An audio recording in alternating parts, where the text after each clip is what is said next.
pendant les mi-temps, même les supporters, ils s'en cachaient même pas. Je vais vous mettre des vidéos, regardez. Sors ton gris-gris! Sors ton gris-gris! Sors le gris-gris là!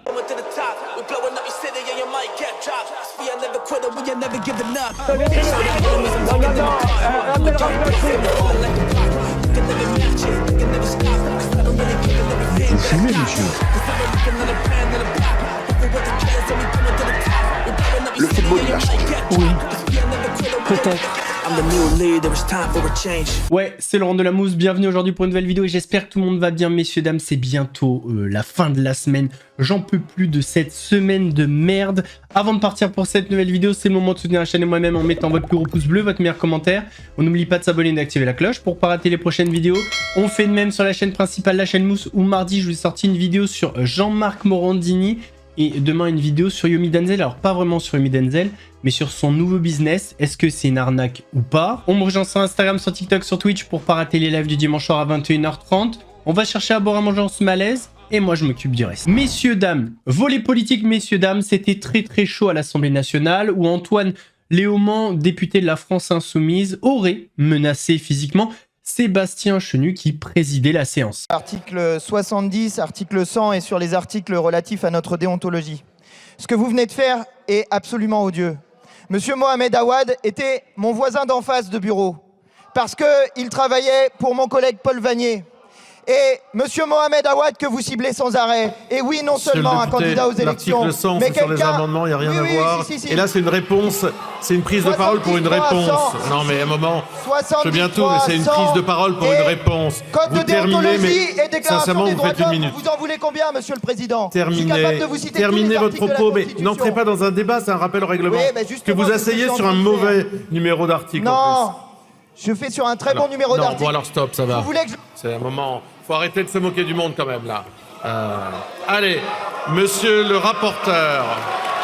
Stop aussi là, ça va aussi. Monsieur le rapporteur général, et vous vous asseyez, monsieur Léaumont. Vous asseyez, monsieur Léaumont. Monsieur Léaumont, ne créez pas d'incident. Monsieur Léaumont, stop. Alors, monsieur Léaumont, je vous fais un rappel à l'ordre. Vous n'avez pas à me menacer. Vous n'avez pas à me menacer physiquement. Monsieur Léaumont, vous êtes rappelé à l'ordre. Madame Châtelain, stop. Merci, monsieur Madame le Président. la Présidente Châtelain, vous avez un rappel à l'ordre. Monsieur le Président, je demande une suspension de séance de 10 minutes. Elle est de 2 minutes. C'est la deuxième sur ce texte de votre groupe. Elle est de droit de 2 minutes. Qu'est-ce que vous venez de dire là? Je saisis le bureau pour vos menaces physiques de venir descendre avec vous. Ça suffit, ce que vous venez de dire là. Décidément, aujourd'hui, c'était très chaud à l'Assemblée nationale où Laurent Jacobelli, député du Rassemblement national, a créé un nouvel incident. Ont des avocats ici. Les frères musulmans veulent lapider les homosexuels. Eh bien, si vous voulez lapider les homosexuels, votez les filles. Les frères musulmans, si les frères musulmans veulent faire des femmes des fantômes et les servantes des hommes, si vous voulez aussi invisibiliser les femmes, votez les filles. Vous êtes, mesdames et messieurs, les suppôts de tout ce qui se fait de pire en termes d'islamisme, en termes de radicalité, en termes de partis de l'étranger. Nous résisterons, car nous aimons la République, nous aimons les Français et nous aimons la France. Instant détente. J'ai vu que le climat politique en France, il était un petit peu tendu. Géopolitique également à l'international. Donc on va un peu se détendre aujourd'hui. On va écouter Marco Mouli nous expliquer l'histoire du reportage avec Netflix. Netflix, c'était fluide la négociation? Non, ils m'ont arnaqué. C'est eux les escrocs. Netflix, ils sont venus, j'étais en prison. Et ils m'ont dit, monsieur Mouli, voilà, on va faire un documentaire sur vous. Est-ce que ça vous intéresse? J'en ai rien à foutre de ton documentaire, j'en ai rien à foutre de tout. Le mec, il est revenu, il a dit, écoutez-moi, on va faire le documentaire avec ou sans vous. Donc ils vont raconter leurs propres histoires. Je leur ai dit, faites ce que vous voulez, j'en ai rien à foutre de votre documentaire, moi je voulais pas être public. Et après ils sont revenus, ils m'ont dit, voilà, et si on vous aide à sortir de prison, est-ce que vous acceptez de le faire? J'ai dit oui. Ouais. Donc j'ai signé, bam, mais ils m'ont dit, voilà, on vous donne tant. J'ai dit, moi je veux rien. J'ai pas besoin d'argent. J'ai dit, moi je veux rien, je veux pas de votre argent, je veux rien, je veux le faire parce que vous m'avez fait ça. Mais je savais pas que ça allait être un succès comme ça. Moi, je croyais que ça allait être un film pour un film. Et quand j'ai commencé le film, là, tout le monde s'est réuni au début du film. On était 5 à faire le film. Et au début du film, ils m'ont dit, voilà, monsieur Mouli, on a quelque chose à vous proposer. Je lui ai dit, quoi? Il m'a dit, vous serez l'acteur principal. Je lui ai dit, pourquoi? Ils m'ont dit, vous serez l'acteur. Et là, Gaumont, je sais pas si tu connais Gaumont, ouais. Gaumont s'est associé, plusieurs télés se sont associées à ce film, et ça a fait de bouche à l'oreille, ça a fait un très gros bordel et très, très, très aimé. Derrière, ils en ont fait une série qui s'appelle Argent et 200. Le film Carbone, et là, ça ne veut pas s'arrêter, ça continue, et là, je sors le film La Cavale. Voilà, 008. Ou Ahmed Likteb aussi, un livre. Un livre qui a très, très, très, très bien marché. Mais... Et j'étais en prison à cause de ce livre, d'abord. Allez. Parce que la vérité était dedans. Et comme la vérité était dedans, la police, je suis un peu foutu de leur gueule. Vous avez entendu la polémique sûrement autour de la Coupe d'Afrique des Nations pendant la finale entre le Sénégal et le Maroc, et une histoire qui a créé une trend sur TikTok, c'est la fameuse serviette du gardien. D'ailleurs, il y avait eu une autre histoire avec la Côte d'Ivoire, si je dis pas de bêtises. En fait, les Marocains enlevaient la serviette pour une bonne raison. Enfin, une bonne raison. Je sais pas, moi j'ai du mal à y croire parce que je suis loin de tout ça. Mais ça fait partie des croyances. Bref, c'est que la serviette contiendrait de la sorcellerie. Et c'est Nabil Flix qui va en parler. Alors, on se rappelle que Nabil Flix avait fait un reportage au Maroc. Du coup, c'est des Marocains qui accusent les Sénégalais de faire de la sorcellerie, alors qu'apparemment, le Maroc est connu pour faire de la sorcellerie. Et le truc, c'est Harry Potter. Là, c'est un match de Quidditch. La famille, je vois beaucoup de personnes qui s'interrogent et qui se disent mais c'est quoi ces bêtises? Pourquoi le staff marocain a à tout prix voulu enlever ces serviettes? C'est n'importe quoi, c'est n'importe quoi. Et c'est dingue, comme quand il s'agit du Maroc, vous avez tendance à ne pas vous poser les bonnes questions. C'est pas ça la question à se poser. La question à se poser, c'est pourquoi est-ce que le staff sénégalais a autant insisté, quitte à se battre, pour que la serviette reste au cage? C'est ça la vraie question. Et moi, je vais vous répondre parce que j'ai vu énormément de commentaires de gens qui comprennent pas et qui me disent mais c'est quoi ce délire pour une serviette et tout? C'est ce qu'on appelle dans le jargon du sihur, de la sorcellerie. C'est pour ça que le staff marocain a voulu enlever la serviette des cages et que eux ont autant insisté pour que la serviette reste. Et moi, j'étais au stade, donc j'ai vu ce qui se passait pendant les mi-temps. Même les supporters, ils s'en cachaient même pas. Je vais vous mettre des vidéos, regardez. Hey, sors ton gris-gris, sors ton gris-gris, sors le gris-gris là. Il a de la sorcellerie, la famille. Hey! Sors le gris-gris. Donc là, on rigolait entre supporters marocains et supporters sénégalais. Et il y en a un qui a sorti son gris-gris de son pantalon, de son caleçon, et qui disait on va pas perdre, regarde, on va pas perdre. Bon, je l'ai filmé après. Et juste à côté, il y avait un autre pote à lui. Pareil, il m'a sorti le sien. Je lui ai dit, mais c'est une dinguerie, vous faites quoi avec ça? Et il m'a dit, c'est pour se protéger. Se protéger de quoi? Gris, c'est pourquoi? Se protéger. Non, gris, c'est pour nous faire perdre, on sait. C'est pour protéger. Oui. Malheureusement, c'est pas la première fois que ça arrive dans le football africain. J'avais fait une vidéo il y a quelques mois de ça, où l'Algérie, pareil, avait été victime de sorcellerie pendant un match, et ça avait été filmé, etc. Donc j'avais mis les images, si vous descendez là sur mon TikTok, vous allez tomber sur la vidéo. Et je trouve que c'est vraiment regrettable. Il y a qu'en Afrique qu'on voit ça. Il se cachait même pas. D'ailleurs, en parlant de sorcellerie, est-ce que vous avez écouté les derniers lives de Ramous? Alors, bien évidemment, je ne participe pas à ces lives, mais je suis tombé sur des passages. Écoutez ce qu'il dit. J'ai pas de psy pour être sincère avec toi, j'ai pas besoin de voir un psy. En général, quand je vais voir le psy, c'est lui qui s'assoit et qui me raconte sa vie. Donc voilà. C'est surtout pas garder tes femmes. Je vais pas te mentir, il y en a certaines, hamdoullah. Non, excusez-moi. Il y en a certaines... Non, mais, je veux dire... Non, attendez, excusez-moi. Vous savez très bien de quel genre de femme je parle. Non, attendez, je remets le bonnet pour celle-là. Non, je pourrais en donner. Je pourrais même donner des comptes parce que j'en fais beaucoup bannir les pauvres. Non, tu vois. C'est ça que tu sais pas. Tu sais pas garder ta bouche. C'est ça ton problème, Mike. Tu vois, là, non, tu provoques. Non, c'est de la provocation, je suis désolé. Non, c'est de la provocation. Viens, on se marie. Calme-toi, tu vas encore choper des maladies, tu vas certainement être victime d'un pervers narcissique. Je vais t'empoisonner. Pardon, excusez-moi, je suis vraiment désolé. C'est un manque de vigilance totale. Il se croit drôle. Bah oui, parce que j'ai jamais empoisonné personne. T'as vu un certificat? Oh non, t'as pas vu de certificat. Putain, c'est con.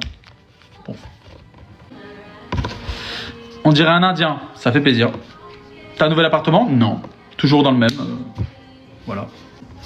Non, un Saoudien. Ouais, bah Saoudien, il va falloir se refaire un peu au niveau des dommages et intérêts pour que le compte ressemble à un compte saoudien. Parce que pour le moment, ça ressemble à un compte... Voilà, quoi. Hein. Tu fais moins méchant. D'accord. Tu ressembles à ton frère. C'est normal, c'est le but. On est sorti du même endroit, de la même grotte. Polémique pour la SNCF. Vous connaissez sûrement les hôtels sans enfants. Eh bien, la SNCF a décidé de créer des espaces sans enfants dans certains trains, notamment ceux entre Paris et Lyon. Et ça fait polémique. De nouveaux espaces sans enfants dans certains TGV. C'est la nouvelle offre de la SNCF qui a déclenché une tempête sur les réseaux sociaux. Lancée le 8 janvier, la nouvelle offre premium de la SNCF propose l'accès à un espace optimum dans les TGV inouïs reliant Paris et Lyon. Sur son site, la compagnie ferroviaire indiquait qu'afin de garantir un maximum de confort à bord de l'espace dédié, les enfants ne sont pas acceptés. Au lieu de créer des wagons pour enfants, le groupe SNCF les exclut. Comme si l'enfant était par nature une nuisance à contenir. Comme si, d'ailleurs, les adultes étaient exempts de toute nuisance. Face à la polémique, la SNCF a d'abord modifié sa formulation en précisant que l'espace est accessible à partir de 12 ans et que les plus petits sont bien sûr les bienvenus dans le reste du train. Avant de finalement faire machine arrière ce 22 janvier et de supprimer toute mention d'âge dans le descriptif de l'offre. Ces places optimum ne représentent que 8% des espaces qui sont proposés dans nos trains du lundi au vendredi. La haute commissaire à l'enfance, Sarah El Haïry, a réagi à la polémique au micro de BFM, estimant que cette offre s'inscrit dans la tendance du No Kids, qui viserait à exclure les plus jeunes d'une partie de l'espace public. On ne peut pas dire « attention, on fait moins d'enfants, on a des problèmes de démographie » et envoyer des signaux aussi brutaux, a-t-elle expliqué. Elle prévoit de rencontrer prochainement Jean Castex, le PDG de la SNCF. Il y a une élection qu'on ne regarde jamais, c'est l'élection de Mister France. Il y en a eu un nouveau, donc Mister France 2026, sauf qu'à peine élu, il y a une affaire qui remonte, une affaire de match truqué dans le tennis. On rappelle que vous avez été suspendu pour cette année par l'Agence internationale d'intégrité du tennis après un trucage de match et un refus de coopérer durant l'investigation. C'est ce qui vous a été reproché. C'était en 2024. Est-ce que vous pouvez nous expliquer ce qui s'est passé concrètement? Alors, je pense que ça c'est ce qu'on voit sur les titres, trucage de match. Non, puisque c'est dans une affaire de match truqué. Pour ma part, j'ai pas coopéré. C'est-à-dire que j'ai été donc approché par Lithia. C'était fin 2022 et ils sont arrivés, donc il y avait un contexte, j'étais en plein tournoi de tennis un lundi soir, je jouais le lendemain matin et puis ils m'ont dit on veut garder ton téléphone parce qu'on a des suspicions, on veut garder ton téléphone et puis avoir une interview avec toi demain de 8h30 à 10h, je jouais à 10h. Et j'ai dit écoutez, je pense que le moment n'est pas opportun, on doit faire ça plus tard, après mon match. Ça a été refusé et suite à ça j'ai plus de nouvelles pendant 8 mois et j'ai reçu un mail ensuite comme quoi j'étais suspendu provisoirement. Et j'ai fait des appels qui ont été refusés, j'ai voulu passer au tribunal arbitral du sport. Mon avocat a fait une petite erreur de procédure en n'envoyant pas mon mémoire à temps. Donc je n'ai pas pu faire appel, mais j'ai été acquitté des chefs d'accusation de match suspect, de trucage, affiliation, c'était de malfaiteurs. Ah oui, association de malfaiteurs. C'est ça, association de malfaiteurs. Et puis aussi, j'ai été acquitté de ne pas avoir accepté l'interview. Mais par contre, ils m'ont dit, tu es coupable de ne pas redonner ton téléphone. Hier, on a parlé de Narutobi Owen qui fait son retour en live. Il a fait pas mal de confessions, il a insulté pas mal de monde aussi. Il a notamment confié que pour lui, ouvrir un compte bancaire en France, c'était devenu impossible. T'es interdit bancaire? Ouais les mecs. Mais l'argent il va où si t'es interdit bancaire? Bah que je le laisse sur le site des dons pour l'instant, j'attends de trouver une solution. Ils m'ont fermé tous mes comptes et je peux ouvrir aucun compte bancaire. Compte courant. J'ai toujours ma société, j'ai toujours mon compte société. Mais compte courant, j'ai plus le droit d'en avoir en France pour l'instant. Banque en ligne, tu peux pas, non, impossible. Tu peux télécharger toutes les applications du monde, ils veulent pas. Ouvre un compte Waze. Non, je peux pas. J'ai essayé, tout. Ouvre un Revolut. Non, frérot, je crois que t'as pas compris. Revolut, j'en avais un, ils me l'ont fermé. Pourquoi ils ont fait ça? Parce que à l'époque, on travaillait avec une plateforme de dons, elle est russe. Et avec la guerre, la France et la Russie, c'est sur liste rouge. C'est blacklisté. Et du coup, ben, les dons que vous faisiez, ça allait sur une plateforme russe. Et la plateforme russe, elle me reversait du coup les sous. Et du coup, c'est interdit. Et 90% des streamers utilisent la même application. C'est juste parce que c'est moi, les gars. Et que Ibra TV a eu la même chose. Ah ouais. Ben, bref, ben, voilà. Il y a peut-être 2-3 jours, on avait parlé de l'éventuel combat, soi-disant, entre Sadek et Booba. On a vu que ça chauffait beaucoup entre les deux rappeurs. Enfin, Sadek, il fait plus de rap, il fait plutôt du trading. Et là, Sadek a donné plus d'explications par rapport à ça.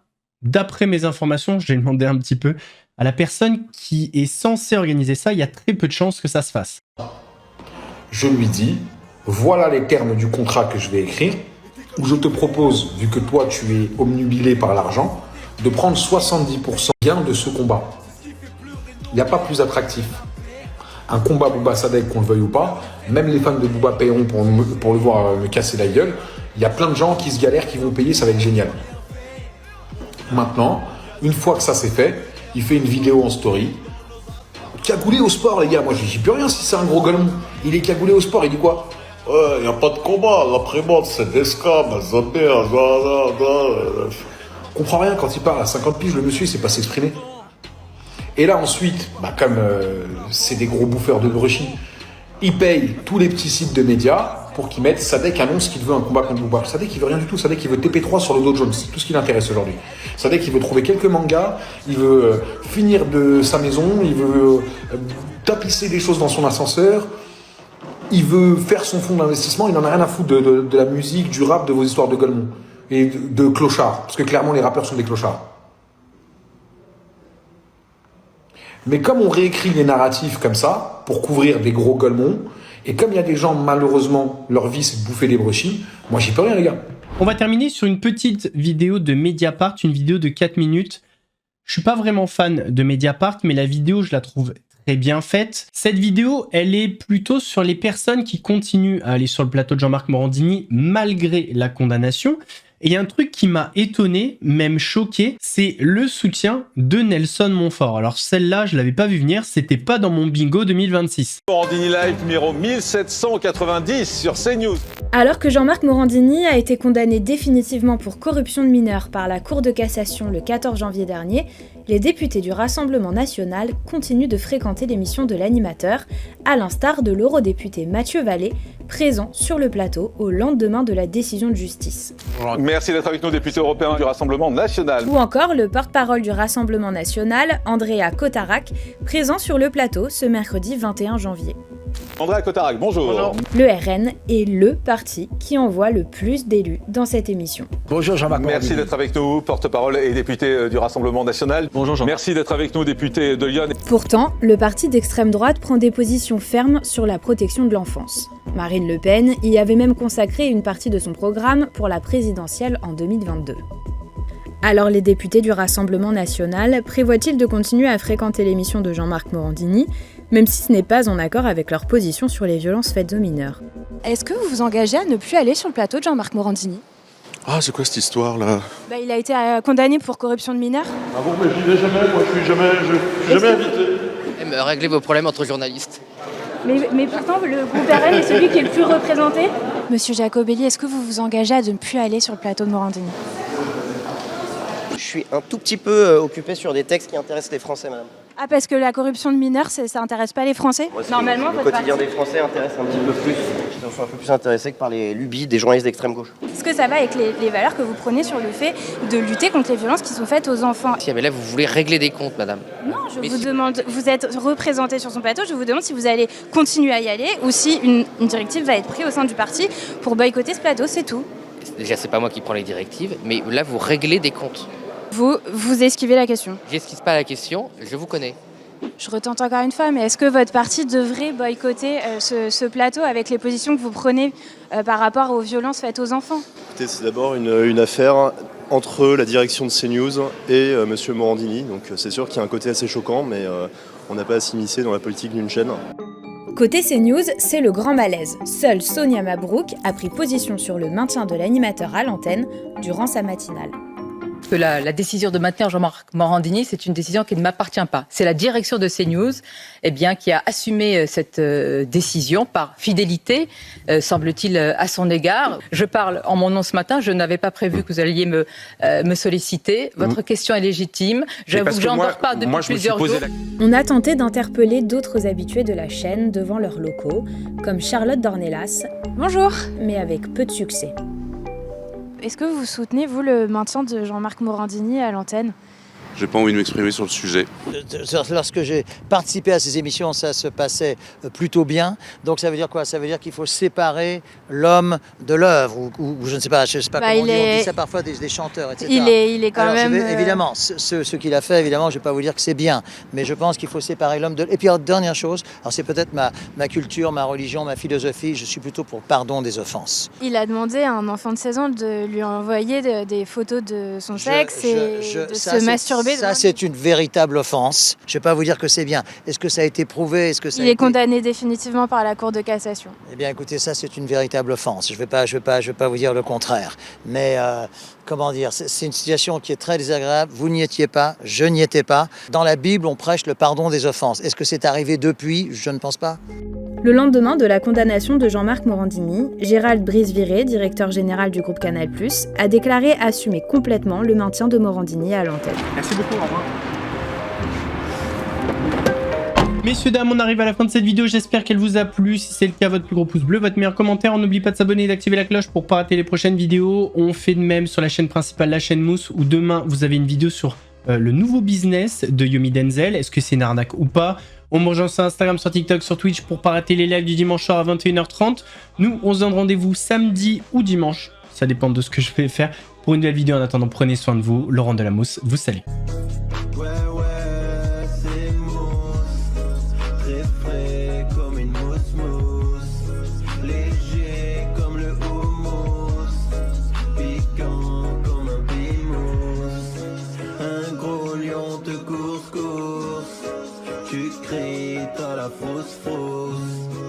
J'arrive à la rescousse.